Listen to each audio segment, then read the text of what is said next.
에스겔서 38장, 39장 곡과 마곡에 관한 말씀을 우리가 살펴보고 있는데요.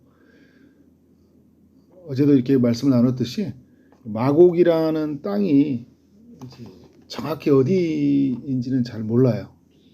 창세기 10장 2절에 보면 야벳의 후손들이 그 마곡 땅에 거주할 것이다 이렇게 추측을 하지만 이게 정확하게 이제 어떤 그 근거는 이렇게 찾기가 참 어렵습니다.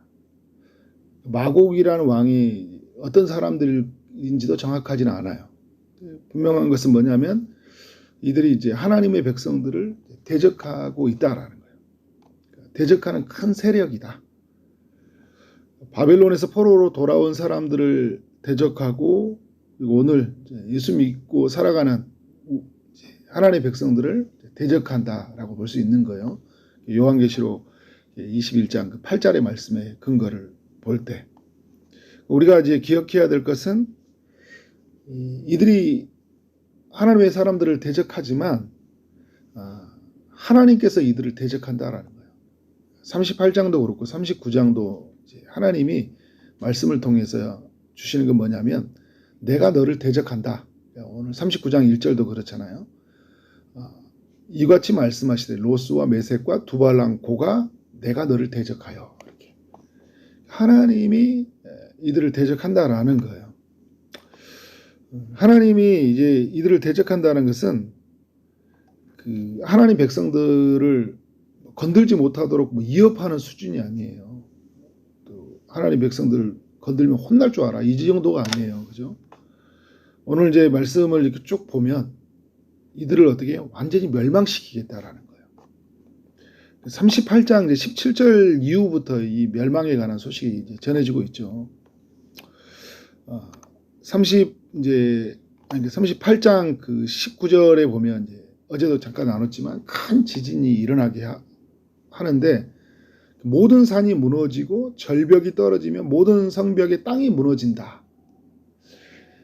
그래서 이제 그 큰 진진으로 맞이하는 이 곡과 마곡에 있는 이 사람들을 칼로 심판하고 전염병으로 심판하고 폭우와 큰 우박덩이와 불과 유황으로 그와 함께는 많은 백성에게 비를 내리듯 하겠다 이렇게 말씀을 하고 있어요.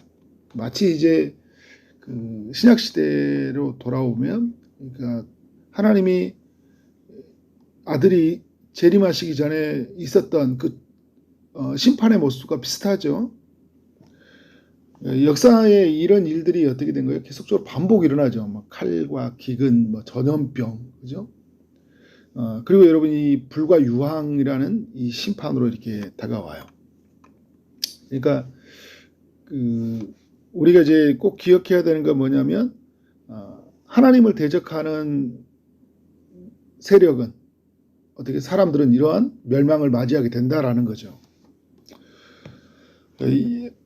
이 에스겔은 바벨론에서 포로에서 귀환하는 그 이제 몇십 년 뒤에 일어날 일들을 보고 있고 그리고 예수님의 재림하기 전에 일어나는 일들까지 어떻게 역사를 길게 펼쳐놓고 보고 있는 거예요. 하나님 보여주신 거죠, 에스겔에게. 그래서 이 하나님의 백성들에게 이것을 믿음으로 소망으로 갖게 살고야 하는 거죠. 오늘 39장도 보면 어떻게 심판을 받는지 보여주는데 그 3절부터 5절까지를 내용을 보니까요. 하나님께서 이들을 이스라엘 산 위에 이르게 한다라고 해요. 38장에서도 그렇죠. 이스라엘들을 이스라엘 산으로 오게 하는 거예요. 이스라엘로. 그래서 모든 무리를 이곳에서 엎드려지게 한 후에 각종 사나운 새와 들짐승의 먹이가 되어서 빈들에서 엎드려지게 한다. 6절에 보니까 이 마곡이라는 이제 나라라는 이제 그 내가 마곡을 내가 불로 마곡과 및 섬에 평안히 거주하는 자에게 내리리니. 그러니까 3절부터 5절까지는 이스라엘로 그들을 불러 모아서 이스라엘에서 죽이잖아요. 그런데 이제 마곡 땅을 어떻게 하냐는 거예요. 하나님이 어떻게 합니까? 불로 심판하겠다. 평안히 거주하는, 그러니까 마국과 함께 연합한 세력들이 있잖아요. 그들을 하나님 심판하겠다라는 거예요. 9절에도 보니까 이들이 가지고 있는 무기를 7배 동안 태운다. 그러니까 7이라는 것은 완전 숫자잖아요. 그죠? 완전히 소멸한다라는 거예요. 불로 심판한다는 38장도 그렇고 39장도 죄송합니다. 불로 심판한다라는 것은 하나님이 철저하게 심판한다는 거예요. 모든 것을 다 불태운다라는 거예요. 그래서 여러분 소돔과 고모라도 그렇고요. 이 불의 심판은 마지막에 일어날 심판이에요. 요한계시록에서도 그 8절에서 나올 때 곡과 마곡을 향해서 이 시대의 그 하나님의 백성들을 그 고난 가운데 박해하고 나갔던 거대한 힘의 세력들을 하나님이 어떤 일을 하시냐고 하니까 하늘에서 불이 내려와 그들을 태우게 하겠다. 그리고 그들을 미혹하는 마귀는 불과 유황에 던져지긴다. 그리고 이제 이곳에 있는 짐승과 거짓 선지자들도 세세토록 밤낮 괴로움을 당할 것이다. 이런 표현을 쓰거든요. 불은 이 마지막에 임하는 최종적인 심판을 의미하고 있는 거예요. 이제 이 악의 세력이 11절 이하에 보니까 어떻게 하나님이 이들에게 이제 또 내리는 심판이냐 보니까 이스라엘이 그 사람들이 통행하는 골짜기가 있거든요. 동쪽으로 향해 있는 거기에 매장지를 삼아가지고 그들의 시체를 둘 것이다. 7달 동안 매장을 한다. 그러니까 7달 동안이란 것은 이제 그들이 완전히 그들의 어떻게 멸절한다는 의미를 가지고 있는 거예요.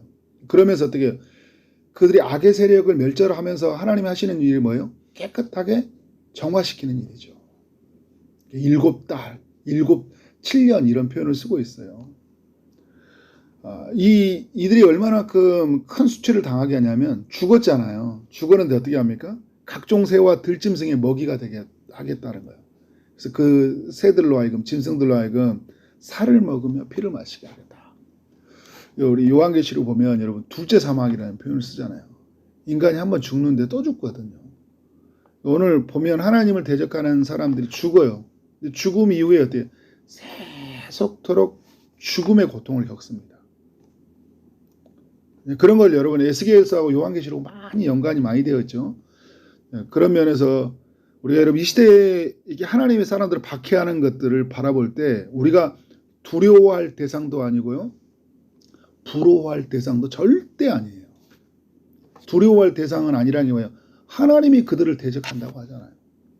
부러워할 대상은 아니란 게 뭐예요? 이들의 멸망이 이렇게 예고되어 있잖아요. 근데 멸망받을 것을 우리가 부러워하면 안 되잖아요. 그래서 오늘 우리 하나님의 사람들을 어떻게 생각해야 되냐. 이렇게 이제 이스라엘 산 위에서 데리고 와서 심판을 하신다 할 때. 이스라엘 사람들 어떻게 되냐는 거예요. 여러분, 우리가 요한계시록도 그렇지만 뭘 생각하라고 했어요?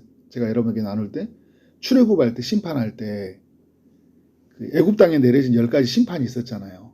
그리고 마지막 홍해바다 건넜을 때 그때 이스라엘 백성들은 어디 있었어요? 그곳에 있었잖아요. 그곳에 있었는데 하나님이 어떻게 해요? 애굽은 심판하고 이스라엘은 구원했어요. 이게 굉장히 중요한 거예요. 이 땅에 이렇게 심판이 내리잖아요. 그러니까 하나님의 백성들을 구원한다니까. 잘못된 이제 어떤 사람들은 목회자들 이렇게 잘못 말해가지고 막 우리 믿음의 사람들은 막 겁을 주거든요. 똑바로 안 살면 심판받을 줄 알라고 이렇게 이야기하잖아요. 우리가 구원 받았으니까 우리가 온전한 삶을 살아야 된다라고 말을 하는 것 맞지만 너희 똑바로 안 살면 너도 불과 유혹못에 들어갈 줄 알아. 이건 아니에요, 여러분. 이런 것에 여러분 미혹되지 않아야 됩니다. 여러분이 예수 그리스도에 대한 바른 믿음이 있다면 우리는 어떻게 돼요? 소돔과 고모라 땅에서 롯과 두 딸이 구원받았던 것처럼 대홍수 때 노아와 가족들이 구원받았던 것처럼 애굽의 10가지 재앙 때 하나님이 백성들을 구원하셨던 것처럼 마지막 때 주님이 어떻게 해요? 예수 믿는 사람들은 구원하신다. 이걸 잊지만 꼭 기억하시기 바랍니다. 그래서 우리가 이제 오늘 이렇게 쭉 말씀을 곡과 마곡의 이야기를 하다가 하나님이 어떤 말씀을 마지막에 주시고 계시냐면, 그러므로 이렇게 25절에 이야기하면서 우리 하나님의 백성들을 어떻게 다 사로잡혀서 돌아오게 한다라고 이제 그 바벨론의 이야기를 다시 꺼내고 있거든요. 그래서 마지막에 주는 말씀이 뭐냐면, 내가 다시는 내 얼굴을 그들에게 가리지 아니하겠다. 하나님의 백성들에게 얼굴을 가리지 아니한다. 이건 이제 이스라엘 백성과 하나님과 어떻게 화해가 일어났다는 거거든요. 죄의 값을 다 지불하셨기 때문에 화해가 일어난 거예요. 근데 하나님이 그 화해가 되어진 이 백성에게 뭘 하신지 아는 거예요? 내가 내 영을 이스라엘 족속에게 쏟았음이라. 하나님의 영으로 말미암아 이 모든 것이 이루어졌다라는 거예요. 여러분, 이게 신약 시대로 가져오면 어떻게 해요? 우리가 하나님과 온전한 관계, 자녀된 관계가 되기 위해서는 죄가 용서되어져야 되잖아요. 죄가 용서되시기 위해서 하나님이 하시는 일이 뭐예요? 하나님의 영을 우리 가운데 보내주시잖아요. 그래서 하나님의 아들을 우리가 구주로 만나니까, 그래서 그가 우리의 죄를 위해서 죽으시고 우리는 그의 의로움을 덧입게 되어서 우리는 어떻게 돼요? 하나님의 백성됨이 되잖아요. 그래서 어떻게 돼요? 하나님의 백성된 자들에게는 하나님이 보호하시고, 이 백성을 누군가 우리에게 대적하려고 할 때 어떻게 해요? 하나님이 그들을 대적해 싸우신다라는 거예요. 그래서 여러분, 하나님의 백성들은 이런 사람들인 거예요. 결코 여러분 그 세상의 유혹에 앞에서 이렇게 막 절대 흔들리지 마세요. 제가 아까도 말했지만 두려워할 대상이 아니에요. 그러니까 우리가 위협한다고 해서 힘들긴 힘들죠. 그죠? 우리가 진짜 우리가 바라봐야 될 이가 누구예요? 하나님이시잖아요. 그래서 오늘 말씀에 보면 나 여호와인 줄 알리라, 나 여호와인 줄 알리라 계속 이야기하잖아요. 그러니까 온 세상을 주관하신 분이 하나님이시다. 그가 나를 구원하셨다. 그가 하나님의 영을 나에게 쏟으셨다 얘기잖아요. 쏟으셨다. 36장에서는 하나님의 영을 내 안에 두셨다 이야기하는데 39장에서는요 쏟으셨다는 거예요. 쏟으셨다는 거예요. 하나님의 영을 우리에게 완전히 가득 부어주셨다는 거예요. 나중에 여러분 이제 그 성전 환상에서 나올 때 하나님의 그 성전에서 어떻게 물이 와닥 차잖아요. 쏟으셔요. 우리가 하나님이 이런 사람들이다. 하나님이 이게 철저하게 보호하고 있다라는 걸 하나님의 영을 통해 쏟으심으로 말미암아 우리 알 수 있는 거잖아요. 이러한 사실을 알고 여러분 우리에게 어떤 환난이 찾아오더라도 넉넉하게 이기해 나가기를 원합니다. 이 믿음으로 승리하는 여러분 삶 되어지기를 주님 이름으로 축원합니다. 기도하도록 하겠습니다. 하나님 아버지, 에스겔서 38장과 39장을 통해서 곡과 마곡이 어떤 심판을 받는지를 또 말씀을 통해 보게 하시니 감사합니다. 우리가 하나님의 백성으로 살지 못하도록 끊임없이 위협하고 또 우리를 두렵게 하게 만들지만 하나님께서 우리를 구원하여 주시고 하나님의 영을 쏟으심으로 말미암아 우리가 하나님의 백성됨이 이루어졌다는 것을 알고 그 어떤 것도 우리를 하나님의 사랑에서 끊을 수 없다는 사실 앞에 두려워하지 않게 하여 주시고 또 우리를 위협하는 세력들 또 여러 가지로 우리를 미혹하는 이 세상 앞에서 우리가 그들을 두려워하지도 않고 부러워하지도 아니하고 우리에게 주신 그 은혜를 기억하며 날마다 믿음으로 살아가는 주의 권속들 되게 하여 주옵소서. 우리에게 찾아오는 환난을 넉넉하게 믿음으로 이겨나갈 수 있도록 인도하여 주옵소서. 여러 기도의 점을 가지고 기도하는 이들이 있습니다. 육체의 아픔을 가지고 기도하는 이들 주님께서 치유의 강선을 비춰주시고 고쳐 주옵소서. 그 마음의 외로움들 고통들을 고쳐 주옵소서. 취업을 준비하고 결혼을 준비하고 임신을 준비하는 이들 또 여러 기도 제목을 가지고 기도하는 모든 이들에게 주님이 함께하여 주옵소서. 오늘 하루 만나는 모든 사람들에게 주의 사랑이 흘러가길 원합니다. 주님 우리 믿음의 사람들을 사용하여 주옵소서. 예수 그리스도 이름으로 그들을 싸움나이다. 아멘.